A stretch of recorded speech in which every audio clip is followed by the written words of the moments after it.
Hello friends, मैं हूं आपके सामने गौरव मिगलानी। हम पढ़ रहे हैं 12th क्लास की बिजनेस स्टडीज। हमारा चैप्टर कंटिन्यू चल रहा है कंज्यूमर प्रोटेक्शन का। तो इस चैप्टर का हमारा ये वीडियो नंबर 9 है।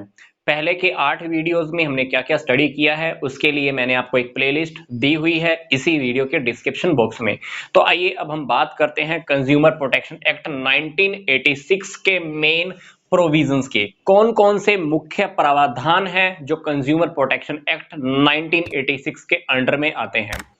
तो अगर कोई भी कंज्यूमर, कोई भी कस्टमर इस एक्ट के प्रोविजंस का बेनिफिट लेना चाहता है तो उसको क्या करना होगा। जो भी मेन प्रोविजंस हैं उन प्रोविजंस को पहले जान लेना उसके लिए बहुत जरूरी है। जैसे कि कंज्यूमर का मीनिंग क्या है। कभी कभी ऐसा हो सकता है कि हम कंज्यूमर का मीनिंग अपनी लैंग्वेज में ले लें, पर हमको क्या करना है, कंज्यूमर का मीनिंग एज इट इज समझना है, जैसा मीनिंग हमको कंज्यूमर प्रोटेक्शन एक्ट 1986 में दिया हुआ है। इसके बाद हम ये जानेंगे कि ग्राउंड फॉर कंप्लेन, कंप्लेन करने का क्या आधार है, कंप्लेन किस किस वजह से की जा सकती है। 5 बातें हमने सेकंड टॉपिक के अंडर में स्टडी करनी है। इसके बाद हम ये स्टडी करेंगे कि 3 टायर जुडिशियल मशीनरी क्या है। जैसे कि मैंने आपको पीछे वाली वीडियो में बताया था, district form, national commission, state commission. तो यहां पर हम डिस्कस करेंगे। टॉपिक नंबर 4 हम डिस्कस करेंगे कंप्लेंट डिस्पोजल पीरियड। कंप्लेन को कैसे समाधान किया जाएगा, कंप्लेन को कैसे निपटाया जाएगा। फिर हम बात करेंगे वू कैन फाइल कंप्लेन, कंप्लेन कौन फाइल कर सकता है, किस किस के पास ये अधिकार है कि कंप्लेन फाइल की जा सके।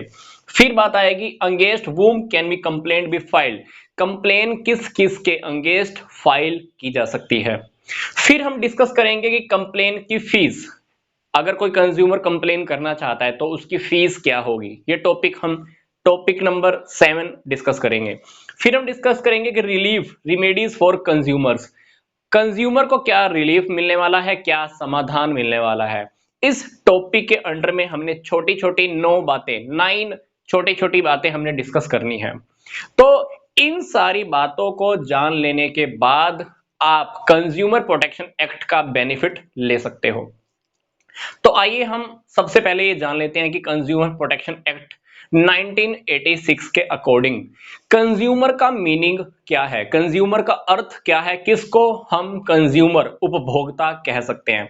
तो उपभोक्ता का अर्थ, उपभोक्ता का मीनिंग कंज्यूमर प्रोटेक्शन एक्ट 1986 के अकॉर्डिंग क्या है।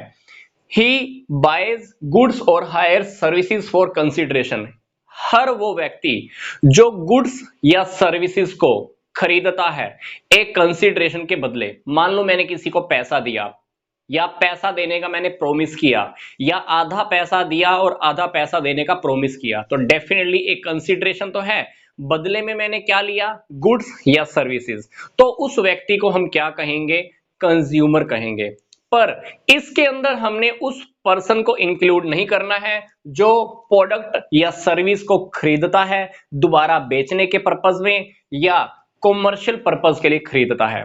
तो मैं आपको फिर से रिपीट कर रहा हूं, एक ऐसा पर्सन जो प्रोडक्ट या सर्विस को खरीदेगा खुद के लिए, पर वो दोबारा सेल करने के पर्पज के लिए नहीं हो सकती, कॉमर्शियल पर्पज के लिए वो बिल्कुल भी नहीं हो सकती। मतलब वो गुड्स या सर्विसेज होनी चाहिए फॉर पर्सनल यूज और to earn his livelihood by means of self employment. या तो वो गुड्स और सर्विसेज खुद के लिए यूज करेगा या अपनी आजीविका को चलाने के लिए। फॉर एग्जांपल हम एक डॉक्टर का एग्जांपल लेते हैं। डॉक्टर ने क्या किया, सीटी स्कैन की मशीन हॉस्पिटल में लगाई। किस लिए लगाई, ताकि वो उसको यूज करेगा, कस्टमर्स के लिए, पेशेंट्स के ऊपर उसको अप्लाई करेगा। एक्सरे की मशीन लगाता है, किस लिए, ताकि पेशेंट्स का एक्सरे कर सके, पर मशीन को अल्टीमेटली वो डॉक्टर खुद ही यूज कर रहा है। इसी तरह से मान लो डॉक्टर्स की स्लिप मेंटेन रखने के लिए डॉक्टर ने क्या किया, पेशेंट्स का डाटा मेंटेन करने के लिए ऑफिस के अंदर एक लैपटॉप रखा हुआ है। तो लैपटॉप आजीविका कमाने का एक साधन है, पर यूज वो खुद ही कर रहा है उसको। तो डेफिनेटली तो हम डॉक्टर को भी यहां पर क्या कहेंगे, एक कंज्यूमर ही कहेंगे। तो द कंसिडरेशन में बी पेड, प्रोमिस्ड या partially paid and the partially promised. हम कह सकते हैं कि जो कंसिडरेशन हमने देनी है, हो सकता है कि हमने पूरी की पूरी पेमेंट देने का प्रॉमिस किया हो या कुछ पेमेंट कर दी हो, बाकी का प्रॉमिस भी कर दिया हो, तो कंसिडरेशन किसी भी फॉर्म में हो सकती है। कंज्यूमर प्रोटेक्शन एक्ट 2019 के अकॉर्डिंग कुछ अमेंडमेंट्स अभी कर दी गई हैं। कंज्यूमर एक ऐसा व्यक्ति भी हो सकता है, चाहे वो ऑनलाइन परचेज करे चाहे वो ऑफलाइन परचेज करे।